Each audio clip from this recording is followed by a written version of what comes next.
The Beatles! Close your eyes and I'll kiss you. Tomorrow I'll miss you. It's Sunday morning on CBS, and here again is Jane Pauley. That's the Beatles in 1964 on the Ed Sullivan Show. It was more a national event than a guest appearance. Happy 81st birthday to Sir Paul today, who Anthony Mason tells us captured that special time by turning his camera on us. Paul McCartney used his Pentax camera the same way he used his guitar, with total freedom. Taking photographs, I'd be just looking for a shot. Yeah. And so I'd aim the camera and just sort of see where I liked it, that's it. Yeah. And invariably, you pretty much take one picture. 3,000 screaming teenagers are at New York's Kennedy Airport to greet, you guessed it, the Beatles. Early in 1964, the 21-year-old took his new camera on perhaps the most momentous musical journey of the 20th century.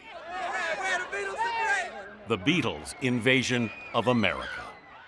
I think we were moving fast. Yeah. So you just learned to take pictures quickly. Hundreds of his photographs from that trip were recently rediscovered in McCartney's archive. It was really nice. Number one, because I thought they were lost. The images, collected in the new book, 1964, Eyes of the Storm, will be on view later this month at the National Portrait Gallery in London. This picture was when we were arriving at, I think it was the Deauville Hotel in Miami. I think your quote in the book was, I can almost hear her scream. Yeah, you can't. The cop's got to restrain her, Well, I also love the cop in the foreground who just sort of looks puzzled by everything. I know. Yeah. I like the architecture. So do I. Of that I actually hotel. love it. But, as we were saying before, that had to be taken really quickly. Yeah. Just had to snap that. Yeah. But you have to have an eye to take that. It's my left one. The Beatles had started their trip in Paris. And it was in Paris that we got the telegram. Congratulations, boys, #1 in the U.S. charts. And you had said you won't go to America unless you have a #1. I know. And, that was pretty spunky to kind of think that. Yeah. But I'd seen quite a few of our major stars go to the States, and we're going, well, he's going to leave us now. He'll be famous over there. But then they'd come back, and they weren't famous. So I said, well, if we go over there, I really don't want to come back with our tail between our legs. In America, Ladies and gentlemen, the Beatles! They played the Ed Sullivan Show. 73 million people would tune in. McCartney calls it the moment all hell breaks loose. To look at those pictures, it's kind of you looking at the world, looking at you. Mm-hmm. Yeah. And you seemed very comfortable with it. Yeah. I mean, you got to think about it. We're kids from Liverpool. Yeah. And we're trying to get famous. And it's not easy. And we were like stars in America. And people loved us.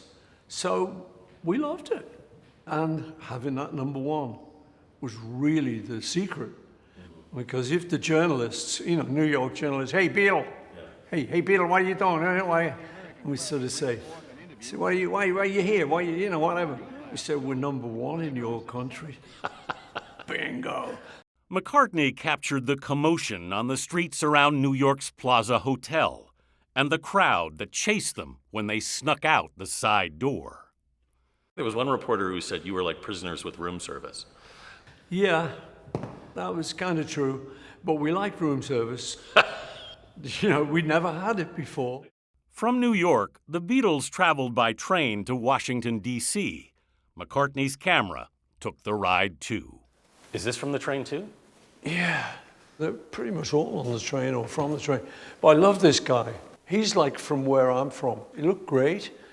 He's got his hand up like... He's got a little smile, too, I think. Yeah, a little smile, yeah. It's a great moment.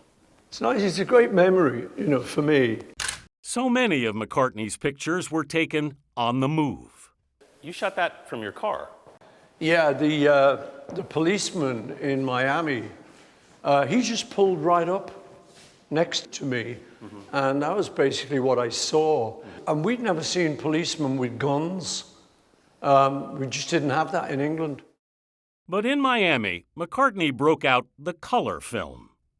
For us, it was like going on holiday. The Fab Four even had a few days off.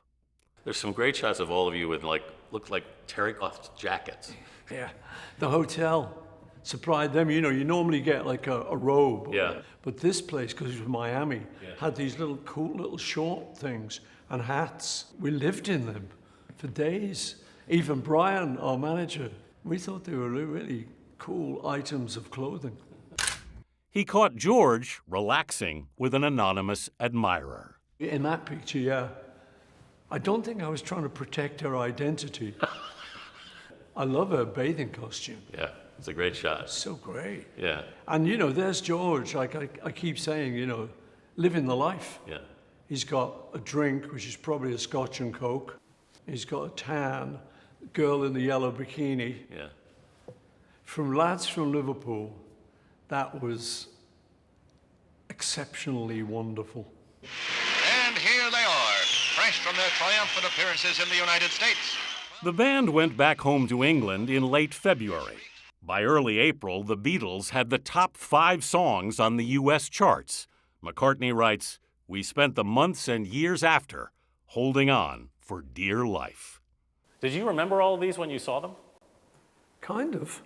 It was a very memorable period, Oh, you I'm know. sure. But there was so much going on, I'm amazed you could process it and keep it all. Yeah, so am I. McCartney's not only looking back at photos of his past, but he announced last week to the BBC that this fall he'll be releasing what he says is the last Beatles record, a John Lennon demo tape that McCartney's remixing using the latest artificial intelligence technology. The music, like Paul McCartney's pictures, all part of the Beatles' enduring legacy.